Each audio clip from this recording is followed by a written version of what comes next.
뉴스 나온 게 바로 1주택 종부세, 네, 52%가 소득 5천만원 이하다. 자, 종부세를 내는 사람들이 결코 부자가 아니다. 부자 감세가 아니다. 네, 현재 정부에서는요, 종부세, 네, 종부세 지금 현재 너무 과하다. 줄이자. 네, 이렇게 이야기하고 있는데, 야당에서 절대 안 된다. 부자 감세 절대 안 된다. 라고 이야기를 하고 있기도 하죠. 네. 자, 한번 읽어볼까요? 올해 종부세 내는 1세대 1주택자 중 절반 이상 연소득이 5천만원 이하인 것으로 나타났다.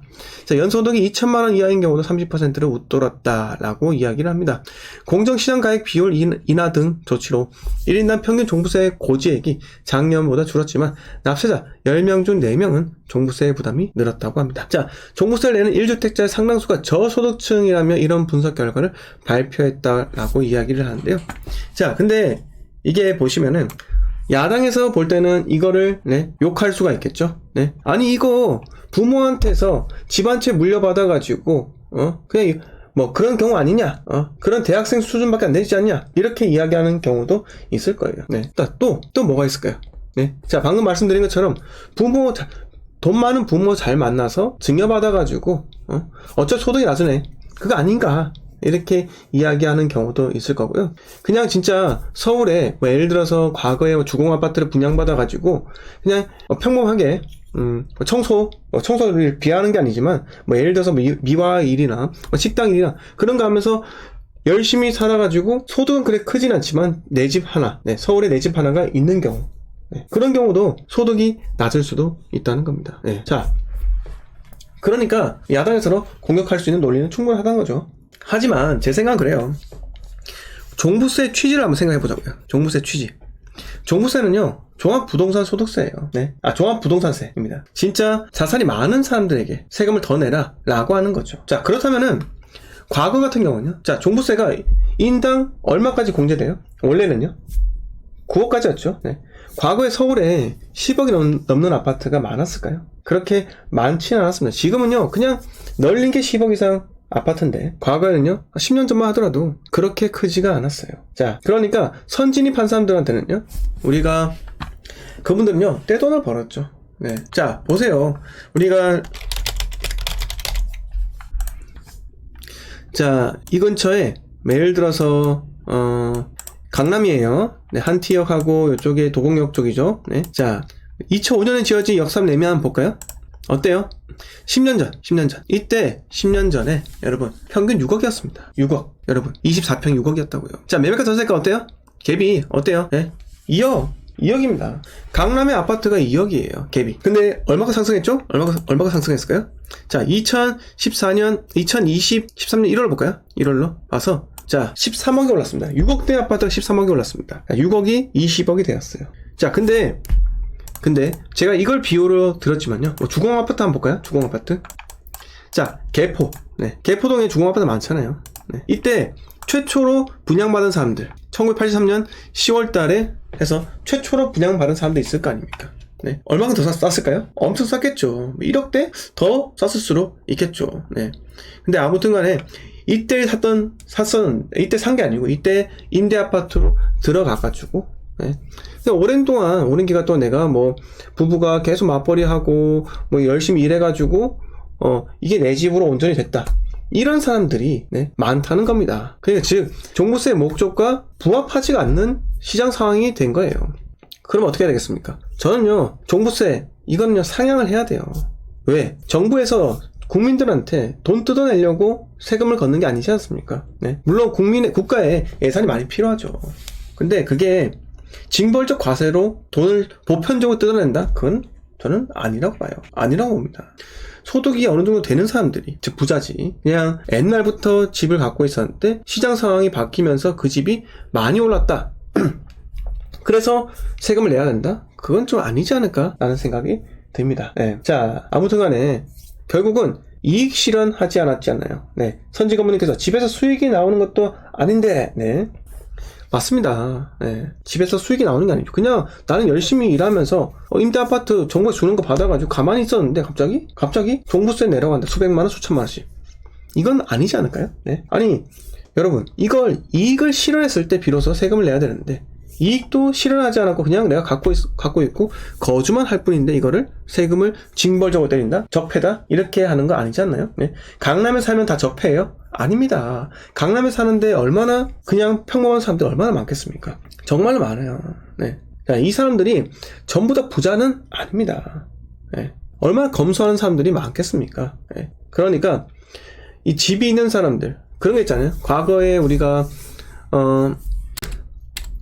그게 있습니다. 옛날에 북한 생각해보세요. 자, 민족 항일 투쟁을 했어. 뭐 어쨌든 간에 조상분들이 열심히 싸웠고, 그리고 일본이 네 저기 어디야 나가사키하고 히로시마에 원폭 두방 맞으면서 무조건 항복을 선언했잖아요. 천황이. 그 이후에 대한민국은요 이념이 각각 갈립니다. 자, 남한은요 자유민주주의. 북한은요 공산주의. 이념이 갈려요. 네. 근데 이념이 갈리면서 북한에는요 어떤 일이 있었는 줄 아세요? 자, 아무튼 뭐 땅을 가진 지주를 죽이자. 땅을 가진 지주를 죽이자. 땅은 옛날에 지주들만 땅을 갖고 있고 농사를 짓는 소작농만 죽어나는 거였잖아요. 네. 근데 이걸 왜곡해가지고 착한 지주들도 악당이다. 이거 악의 축으로 규정짓고 땅을 가진 지주들을 모두 다 죽였단 말입니다. 네. 그들이 있으면 절대 안 되기 때문에 땅을 다 몰수하고 그거를 국가가 갖고 있었다는 거죠. 즉 그게 국가인지 아닌지는 모르겠지만 결국은 그 북한이라는 그 공산주의 체제에서 일당 독자입니다. 일당 독재. 그 독재자가 다 갖고 있는다는 말이겠죠. 자, 아무튼 그런 게 바로 좌쪽인 논리예요. 가진 자를 공격을 해야지 지지 세력을 얻고. 그러니까 소련이든 중국이든 북한이든 같이 똘똘 뭉쳐가지고 뭘 일으켰습니까? 6.25 전쟁을 일으킨 거 아니겠습니까? 자, 이러면 안 된다고요. 공평하게 경쟁을 통해서 자산을 증식한 사람들은 인정을 해줘야지. 안 그래요? 자, 부정해서 축제한 결과로 뭐 얻은 그 자산은요, 물론 지탄을 받아야겠지만은 내가 정부에서 집 한 채 나온 거 내가 응모해서 청약 넣어서 당첨 받아가지고 내가 열심히 살았는데 그걸 갖고 이건 악덕 지주다 이렇게 하면 안 된다는 겁니다. 자, 잠깐 제가 지탄을 했습니다. 비난을 했고요. 비평을 했습니다. 자, 아무튼 간에 제 생각은요, 종부세 같은 건 좀 상향을 좀 많이 해야 돼요. 상향을 좀 많이 하거나 아니면 없애거나 이런 식으로 해야지 나라가 좀 잘 돌아가지 않을까라는 생각이 듭니다. 자, 제가 오늘 말씀드리고 싶은 지역이 있어요. 자, 서울. 자, 오늘 제가 제목에 오늘이 가장 쌉니다. 화폐 가치는 계속 떨어집니다. 이 말을 제가 왜 갑자기 했을까요? 네, 이게 바로 과거 불과 1년 6개월 전 이때 가짜 전문가들이 세상에 나와가지고 여러분들한테 계속적으로 이야기했던 거예요. 집값은 오늘이 가장 쌉니다. 화폐 가치 계속 떨어져요. 화폐 보유하면 그냥 벼락까지 되는 거예요. 이렇게 여러분들한테 계속 세뇌를 시켰다는 거예요. 그러면서 삼성전자 고점 때 계속 들어가라. 삼성전자는 지금 파는 게 아니다. 10년 후, 20년 후에까지 계속 모아서 결국은 그게 10만원짜리가 삼성 10만원에 100만원 간다. 이렇게 여러분들한테 청사진과 희망을 부여했던 거예요. 하지만 그게 과연 맞았을까요? 아니죠. 네. 자, 어떻게 됐습니까? 오늘이 가장 싸지 않았다는 겁니다. 작년이 가장 비쌌어요. 네. 근데 2022년에도 10% 오른다고 그 난리를 치는 전문가 지금 요새 상당히 겸손해졌다고요. 그리고 온갖 이제 뭐 그런 거 있잖아요. 재개발 무조건 사야 한다 라고 하면서 여러분들한테 그 알 수 없는 그 법 이야기하면서 몇 년부터 딱 취득하면은 재개발 조합원 자격 잃을 수 있고 막 이런 거 있잖아요. 네, 이야기를 하는 사람도 있어요.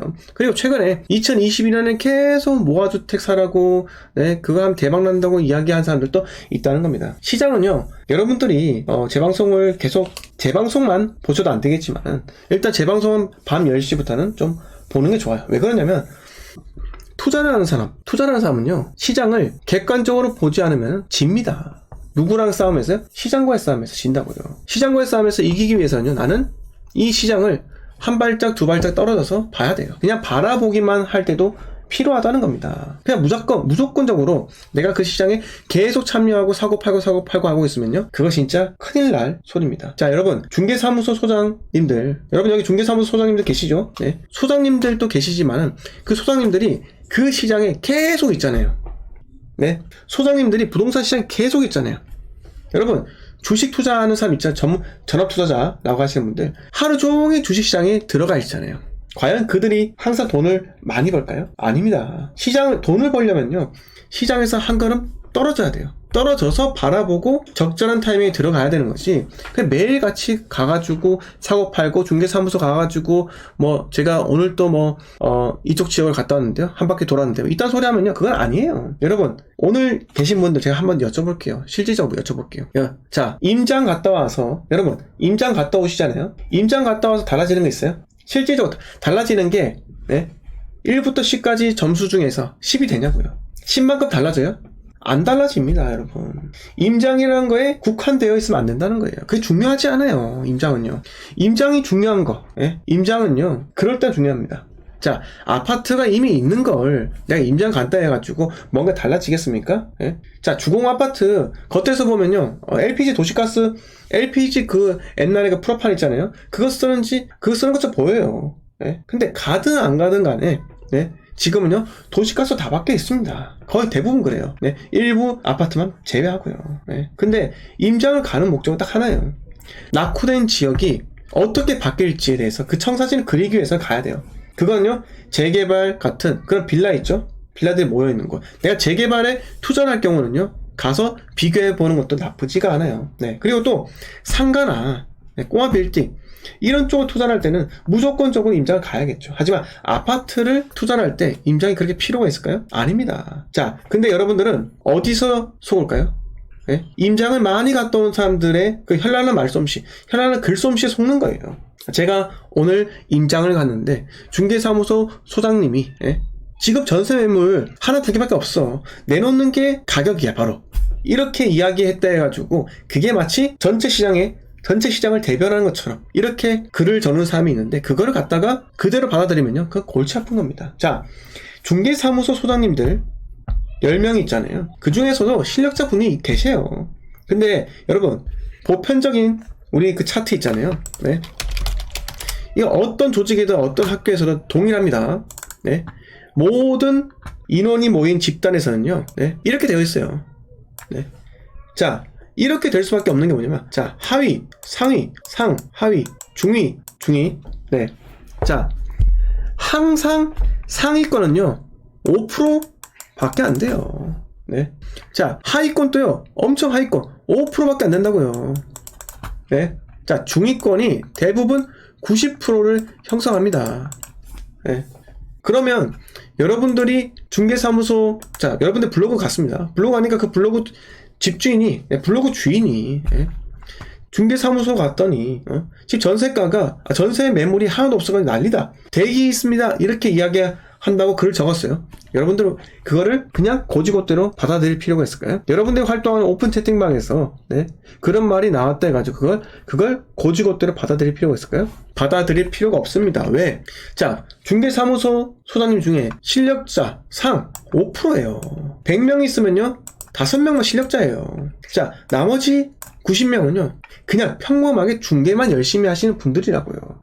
이분들이 그 한 명이 이야기했다 해가지고 이걸 다 대변할 수 있냐고요. 이 상에 포함되는지 하에 포함되는지 중에 포함되는지 모르잖아요. 모르잖아요. 그거를 그대로 믿을 필요가 없다는 겁니다. 제 말은 그래요. 제 생각은 그렇다고요. 자, 그래서 오늘이 가장 쌉니다. 화폐 가치 계속 떨어집니다. 화폐 가치 떨어지는 거 눈에 보여요? 안 보이잖아요. 때로는 부동산 가치가 화폐 가치보다 더 빠르게 더 많이 떨어지는 경우도 있습니다. 그건 왜 이야기 안 하죠? 단순히 화폐 가치 계속 떨어진다고요? 왜? 물가 상승하니까? 물가 상승하죠. 그건 맞죠. 근데 부동산이요, 물가 상승률에 그 상승률보다 떨어지는 경우도 많잖아요. 하락을 한다고요. 무조건적으로 우상향 할 경우는 그게 성립을 하겠지만요. 안 그래요? 자, 부동산 가격이 이렇게 해서 이렇게 계속 올라가기만 해보세요. 물가는 이렇게 올라가니까 당연히 이 말이 성립합니다. 오늘이 가장 쌉니다. 화폐 가치는 계속 떨어집니다. 이 말이 성립을 하는데, 근데 생각해보세요. 자, 부동산이 이렇게 올라갑니까? 지금 이렇게 떨어집니다. 고가로 떨어졌잖아요. 고가로 떨어졌다고요. 물가 상승률 이렇게 올라가는데 지금 만나기 일보 직전이에요. 만나기 일보 직전. 안 그렇습니까? 이게 물가는 하락을 잘 안 하잖아요. 새우깡 가격 떨어진 거 봤어요? 네? 아마 계란 가격은 떨어진 거 봤어도 새우깡 가격은 떨어진 거 본 적이 없을 겁니다. 네. 자, 이렇게 부동산 가격도 꺾일 수밖에 없는 거예요. 지금 2020년 코로나가 발생된 그때 있죠. 그때로 돌아간 부동산 가격들이 상당히 많습니다. 상당히 많아요. 네. 그래서 여러분들 우리는 좀 가짜 전문가들한테 많이 속았어요. 네, 속았고. 재개발 전문가요? 재개발 전문가가 어디 있습니까? 네. 자, 재개발 전문가가 네. 자, 우리가 요분은 바드님인가 뭐 이분은 내보낼게요. 예. 하여튼 간에 재개발 전문가 이런 거는 없어요. 여러분, 제가 말했잖아요. 사는 거를 강조하는 사람, 그거는 중요하지 않다고요. 뭐가 중요합니까? 사이클에 대해서 이야기하는 사람이 제일 중요합니다. 자, 이 정도 올랐으면은 적당히 먹고 나오세요. 다음 장을 기다리세요. 이렇게 이야기하는 게 가장 객관적으로 시장을 바라보는 거예요. 제가 이런 이야기를 계속 지속적으로 반복적으로 이야기하는 이유는 뭐예요? 이유는요. 여러분들도 저처럼 기다릴 줄 알고 적당한 타이밍에 익절하고 기다릴 줄 아는 그런 것들을 제가 전달하기 위해서입니다.